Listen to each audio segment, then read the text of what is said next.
on Vision Christian Radio. It's Neil with you on the Monday edition of 2020, and a conversation shortly I would usually be able to invite you into on a talkback conversation, and we might really miss that opportunity today, but there's an issue with our phone lines, so I'm going to pass on our text line number to you. I'll tell you the text line number in just a moment to be able to contribute to our conversation, because our special guest today writes Christian fiction books. And some of us love reading non-fiction, and others of us love to devour a good novel with a cleverly imagined storyline.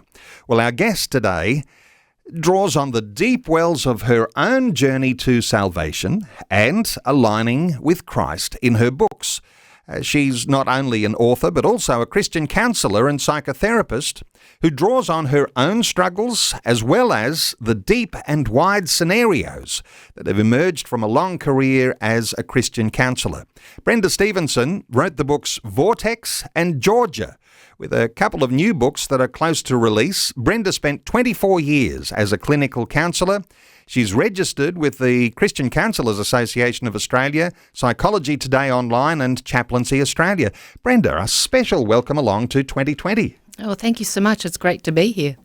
Hey, Brenda, you're a fiction writer. Yes. And you think that somehow or other, when you're writing fiction, there's some doubt maybe over the value of the content, and Christian bookstores are sometimes reluctant to stock books by Christian authors of fiction books. Is that something you've discovered? Not so much the Christian, because Coorong, of course, stocks Christian books. It's more that Australian authors. That's my concern. I read a lot of books, and I've read a lot of books for years, my whole life, and I probably should have shares in Coorong for the amount of money I've spent there. Yes. But all the fiction novels that I read are all by American authors, except one Australian author in the historical romance side, but she really writes more like an American author. And so it's just an Australian author with Australian bent in their stories that I don't find.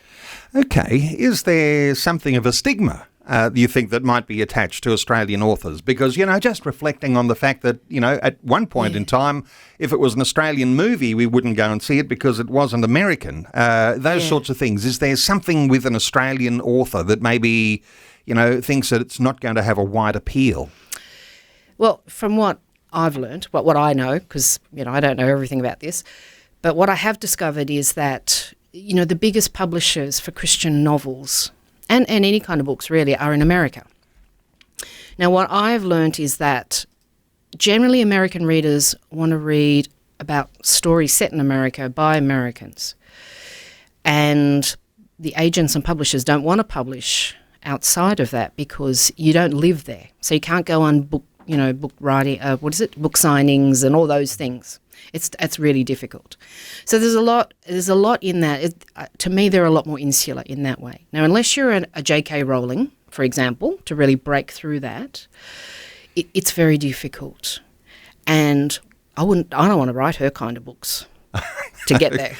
No, in actual fact, sometimes if you say, well, I'm a Christian and I'm an author, the sort of subject matter that you might actually choose to write about, it varies, doesn't it? So you wouldn't be writing a Harry Potter. You'd be writing something that, has an appeal to an audience where you can actually interweave your own story into it. Yes, that's right.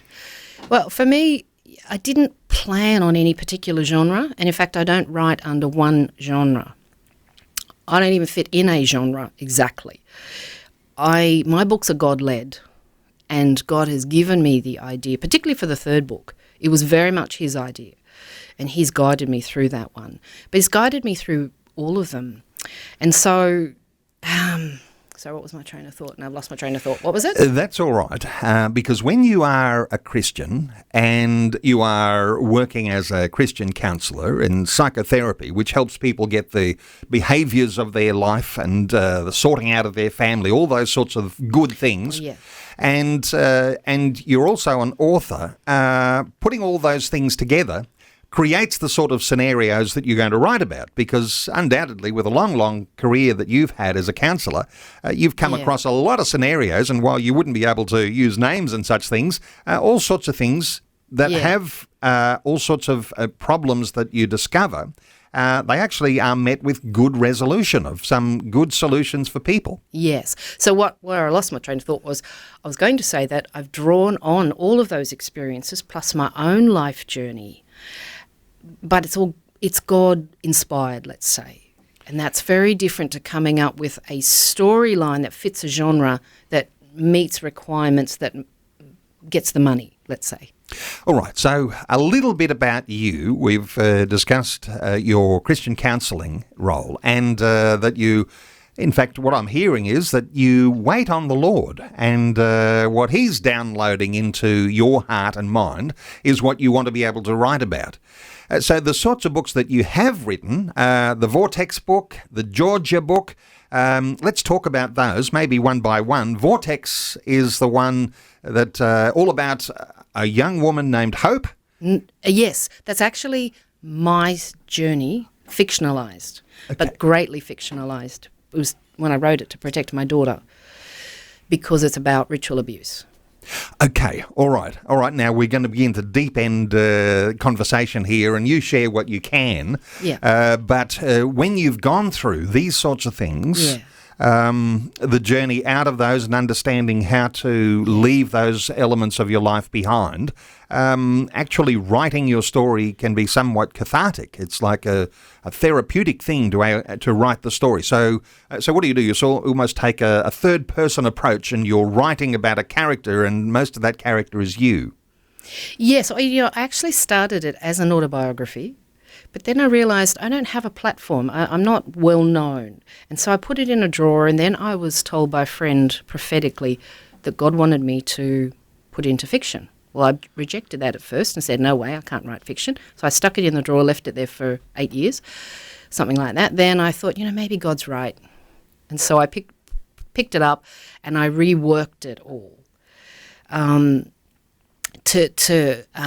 Partly, as I said, I changed a lot of details to protect my daughter and myself, but also to write it in a way that I hoped that people would be able to read it, relate to it. Yeah, there are some really dark bits in it because it's about the ritual abuse, and so I made it very real, of my real experiences, but I've woven a lot. But through that journey is always that sense of, in that story there's an angel who helps Hope. And then she also meets a family who look after her and protect her. They're Christians. And then she goes through her own therapy and ministry, because that's a very big part of it too, in order to get healing and wholeness, as much as anyone can. Are the best books written by people who've had like a dark side of an experience, rather than just the light side? I mean, who wants to read about just light things? Sometimes we're attracted to the fact that I'm going to identify with some of those things you're going to write about. And are the best books, do you think? Is this because sometimes we say, well, where do those thoughts come from? Where does the story plot come from for a story like that? And do you find that even you must be widely read too on a whole lot of books of similar sorts of genres? Is this where the best books come from, because someone's gone through some dreadful experiences? I don't think people have to go through dreadful experiences, but they say write what you know. And I think drawing on your own experiences to write fiction makes a difference, because then you're speaking in a real way, real emotion, real struggles. And that kind of comes through. It doesn't have to be dark and heavy. I don't necessarily think they are the best books or the light ones are the best books. I think it's just what speaks to someone, what appeals to someone. Sometimes you need a light book. Sometimes you need a book that makes you laugh, things like that. I think that's really helpful. Different horses for different courses. People are going to pick up all sorts of books. But, when you've written Vortex, you say, so how could Hope ever be free from this hell on earth? Yes. Now, hell on earth is pretty strong, and that's a reflection of your own background. Oh, yes.